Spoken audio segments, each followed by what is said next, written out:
Olá a todos, conforme prometido, estamos aqui hoje com a Valquíria Basso Munhoz. A Valquíria é psicóloga há 25 anos, ela atua como psicoterapeuta, é supervisora clínica, é especialista em terapia de casal e família. Ela é pós-graduada em psicopedagogia e atua há 24 anos como psicóloga escolar e também há 13 anos com processos de orientação educacional. A Valquíria, ela veio aqui hoje para a gente conversar um pouquinho sobre a questão das funções executivas, porque por que as funções executivas? A gente escuta muitas mães, famílias trazendo, os meus filhos têm impacto nas funções executivas e agora, nesse período, a gente está um pouco perdido. Mas muita gente não sabe o que são as funções executivas, o que seriam os impactos nas funções executivas e quais são os diagnósticos que trazem esses impactos. Então, eu queria que a Valquíria começasse esse bate-papo falando um pouquinho do que são essas funções executivas, quem tem impacto nas funções executivas, e a gente vai conversando um pouco sobre esse assunto. Olá, tudo bem, Paloma?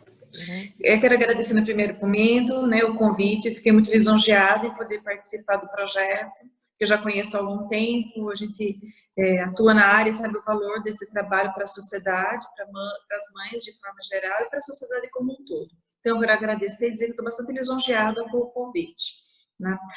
As funções executivas, elas são um conjunto de habilidades necessárias para o controle da nossa saúde mental e da nossa vida funcional como um todo.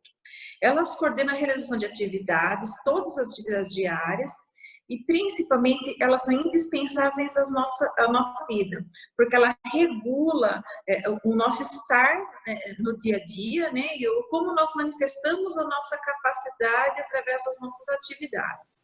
Tá? Durante o período de isolamento social, pode haver algum tipo de prejuízo com relação ao funcionamento dessas funções, e elas acabam impactando no desempenho das pessoas. E acho que é um aspecto bastante importante para a gente estar pensando nesse momento, tá? Tá, e aí quando a gente fala em impactos, das funções executivas, a gente sabe que elas são importantes para o funcionamento geral, do indivíduo, mas a gente está falando da questão da atenção, da percepção, da memória de trabalho. Você pode falar um pouco mais sobre isso?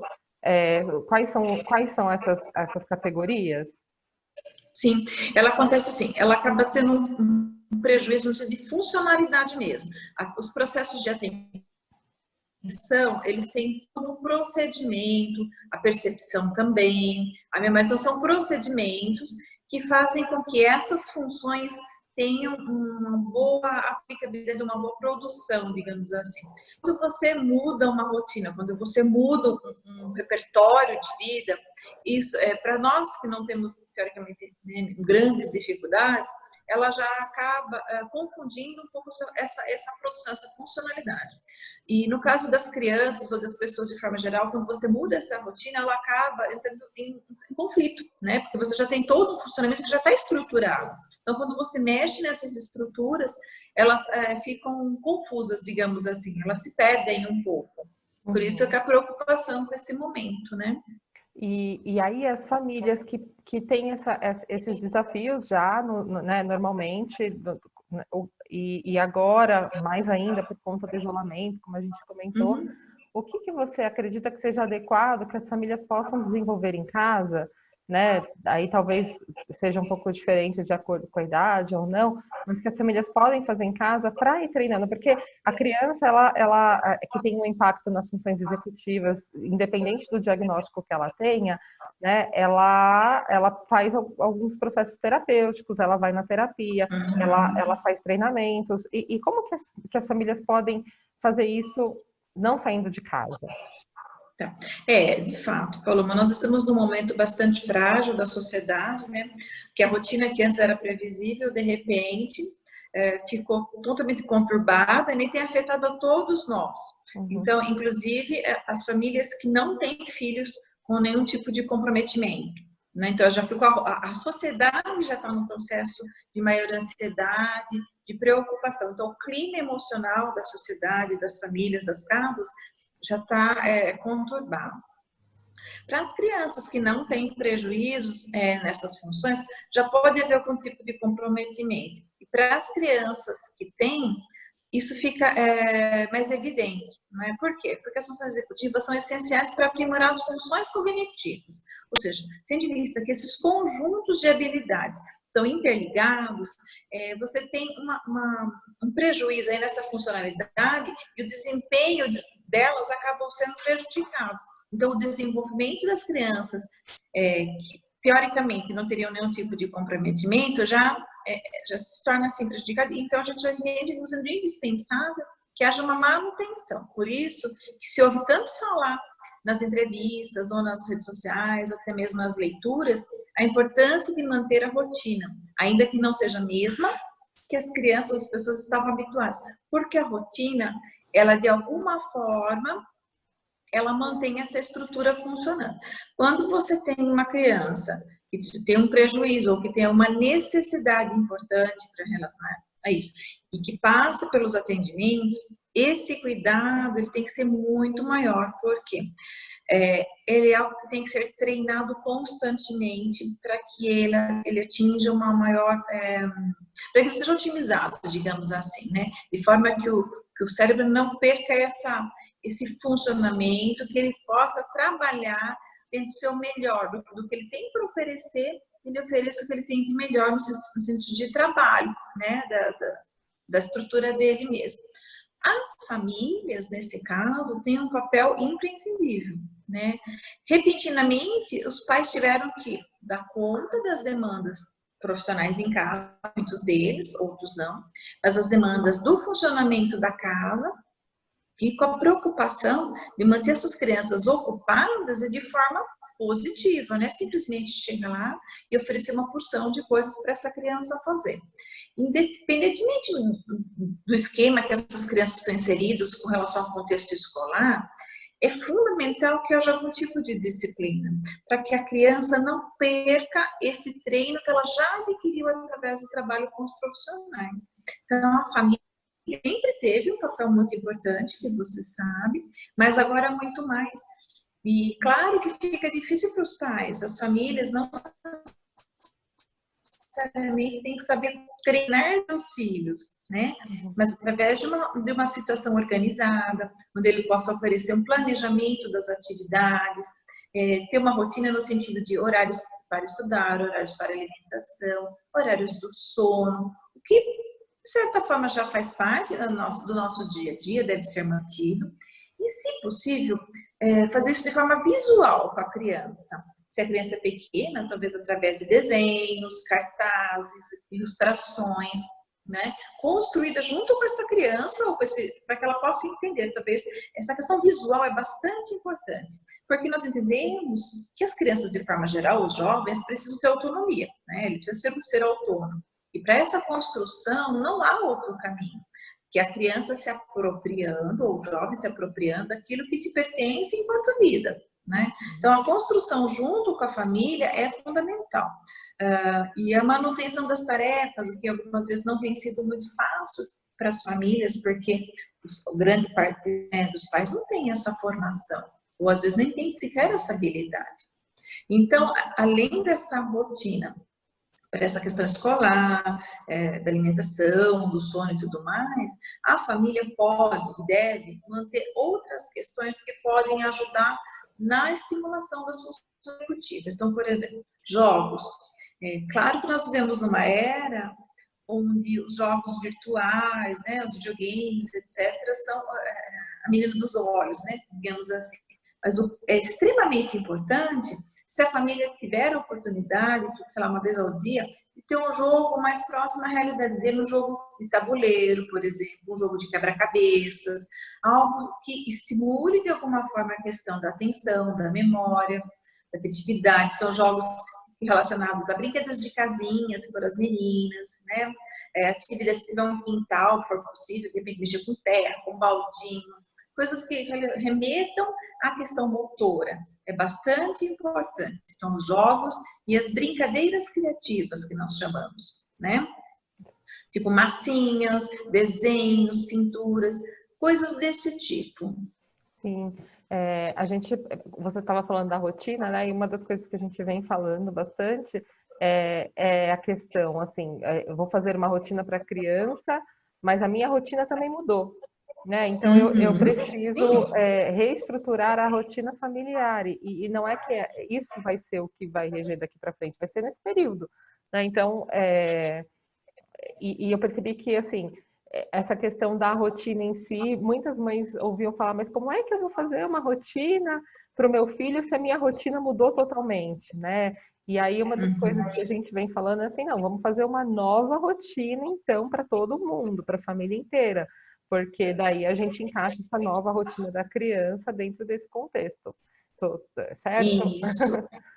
Exatamente. Então, por exemplo, ao levantar-se, quem arruma a cama, dependendo da idade da criança, você já pode, na grande maioria, ensinar como arrumar uma cama. Então, cada um arruma a sua cama, cada um arruma a mesa do café, recolhe a mesa do café, quem vai lavar roupa, quem vai varrer a casa. Então, são atribuições que fazem parte do trabalho doméstico, mas que fazem com que a criança também tenha aí um planejamento dessas ações. E isso ela traz para a criança um treino sem mesmo a mãe imaginar que isso está favorecendo a questão das funções executivas. Por exemplo, a criança tem que imaginar na questão, por exemplo, de arrumar uma cama, qual é o procedimento, o que ela tira primeiro, o que ela coloca, qual é a ordem das questões, dos lençóis, do cobertor, etc. Então, parece algo trivial, mas que na construção dessa questão, ela é fundamental, é um exercício, né? Não é algo planejado como tal, mas ele já acontece, né? Por exemplo, a hora de preparar o almoço. Claro que você não vai dar uma faca na mão de uma criança pequena, não é isso. Mas vamos fazer hoje um omelete. O que nós vamos pegar da geladeira? Os ovos, você vai colocar um outro ingrediente, então separar os ingredientes. De repente, se é uma criança que está no processo de alfabetização, de leitura, dá algum tipo de receita para que ela leia, ou o nome dos ingredientes no armário. Então, são coisas que gradativamente, lógico, vão exigir mais tempo, vão exigir paciência, dedicação, mas essa mãe, como você me solicitou, que nesse momento não está podendo levar o seu filho aos atendimentos, de alguma forma, ela vai estar estimulando essa criança e favorecendo com que o trabalho que já foi construído não se perca, né? Ele precisa ser sempre estimulado, constantemente.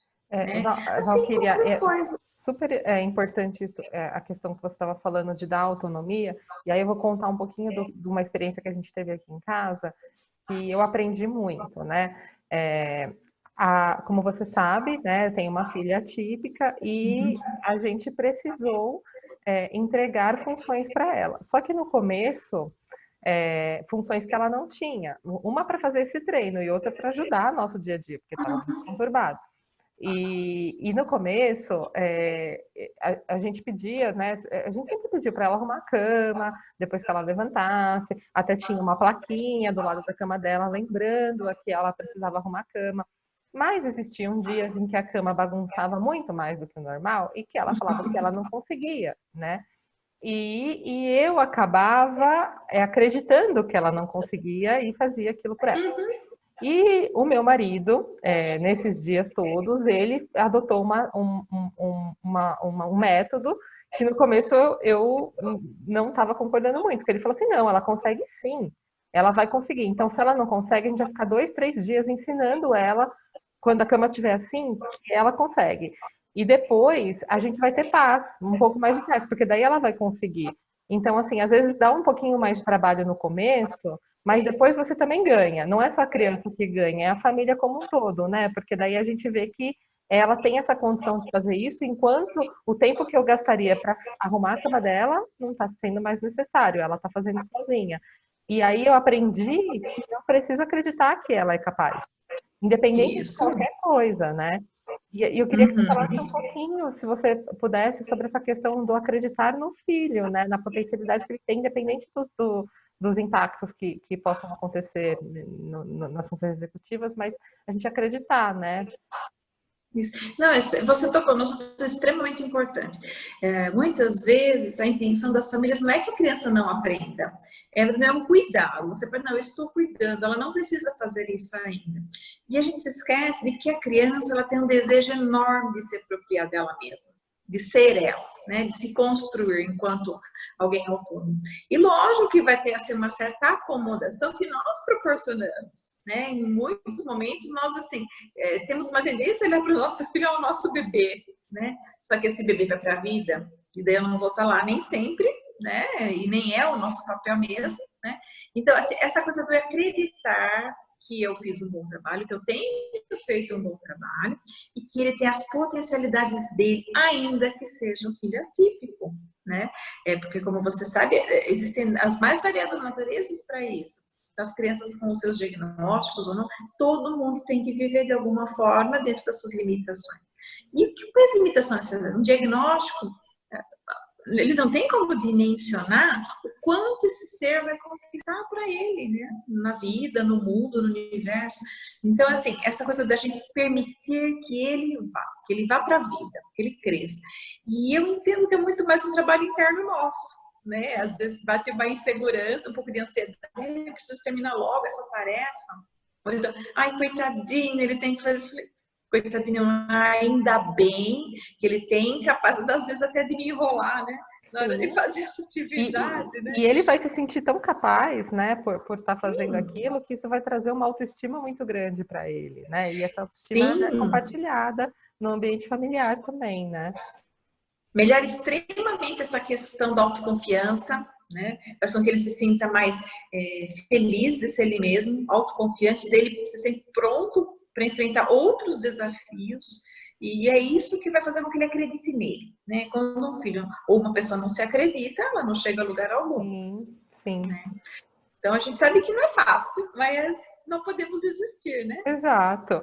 E aí, Valquíria, por último, eu queria que você falasse um pouquinho, não sei, se você tem um recado para dar para as famílias, um recado para dar para essas crianças e jovens, mas principalmente para as famílias que estão passando por desafios como esse, o que você poderia falar para eles nesse momento? Tá. Sim, veja, é importante a gente ter em mente que o momento é extremamente delicado e estressante para os adultos, né? Para todos nós, mas ele é ainda mais difícil para as crianças e para os adolescentes, né? Se essa criança tem já uma dificuldade no seu sistema cognitivo emocional, ele está nesse momento passando por uma turbulência e é fundamental que a gente entenda que a conduta, o cuidado no manejo com as situações do dia a dia, por parte dos pais fará toda a diferença. Então, assim, da mesma forma que nós, profissionais, pessoas que estão envolvidas no mundo, né, dos atendimentos, de conhecer as pessoas, sabemos que as famílias têm buscado o seu melhor, isso não tem como ser negado, né? A gente também tem que entender que a criança não tem, muitas vezes, compreensão do momento que ela está passando, né? O entendimento da situação é muito diferente. Então, depende muito da gente dar tempo ao tempo, da gente também ter um pouco de solidariedade, de compreensão, acho que de empatia com a criança, com o outro, né? Paciência até com as questões do dia a dia, ter um pouco mais de tolerância, ter algumas coisas que não precisam ser tão perfeitas assim, né? E não esquecer que existem sempre profissionais que vão estar dando apoio, que estão dando auxílio, que estão dando orientação. Existe uma gama de profissionais aí se dispondo de forma online para orientar também, né? Então, assim, que todos tenham maior compreensão e sabedoria para olhar para dentro de si e falar, poxa, vai passar, né? Não dá para ser para sempre. Mas esse momento é meu com a minha família e eu tenho que ver o que a gente tem de melhor para construir juntos nesse momento. O que de melhor nós temos para ver é o afeto, né? São os nossos laços afetivos, é o quanto a gente se ama, o quanto a gente se quer e o quanto eu estou pronta para me entregar para essas relações. Eu entendo que é isso, né? Vamos se amar, né? Sim, incrível, muito bonita a mensagem. Valquíria, queria te agradecer pela sua disponibilidade para estar aqui hoje, né, nessa confusão, onde eu acredito que você tenha muito mais tarefas do que você tinha antes, né? Com certeza. É um prazer enorme. Eu fiquei muito feliz com o convite, como você sabe. E eu entendo que a nossa responsabilidade é o papel de todos nós, profissionais ou não, se doar um pouquinho, né?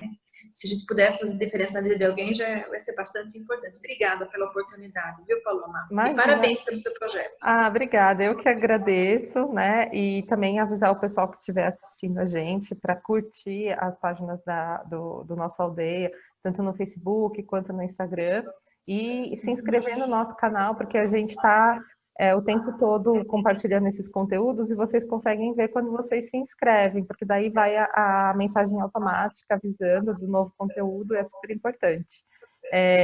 Força para todos nós. Obrigada mais uma vez, Valquíria. Até mais, muito obrigada. Até. Até.